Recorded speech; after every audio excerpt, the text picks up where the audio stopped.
Diperesente tša go feta 75 tša batšweletši ba ditapole ka Afrika Borwa ke bao ba tšwa go provenseng ya Limpopo. Efela ka lebaka la ditsela tšeo di sego maemong a makaone ka provenseng a go be bonolo go balemi ba go iša ditšweletšwa tša bona mebarekeng ya kgole le kgauswi. Mmila wa R572 o agilwe mengwageng ya 34 ya go feta, efela boleng bja nyakego ya batho bo hlotše gore mmila wo o senyege. Mo mengwageng ya go feta mmila wo o bo kopantšha Lephalale le Musina go ya meepong ya ka provenseng yeo. Go ya le ka balemi go sepela mo tseleng ye go swana le go sepela tseleng ya Lehu. You saw the footage on this road. The safety for us is a big concern. There's people traveling between Lephalale and Musina all days, working.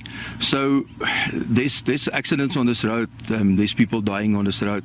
So there's nothing left of the road. So for us, it's a concern. Every day we use this road for our trucks to move our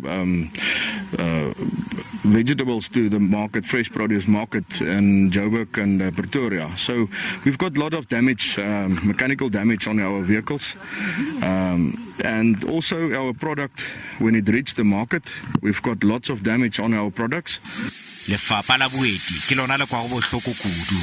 We have international clients coming in and also staying in the lodge. And the road is very nice till up the first border post, which is Blouberg, and which is a national road. After that, it's a provincial road, and as you can see, there's nothing left of it. And people don't want to travel this road anymore. Kgoro ya mešomo ya setšhaba e re mmila wa R572 ke karolo ya diprojeke tšeo di ya go mpšhafatšwa mo nakong ya go se fetše pelo.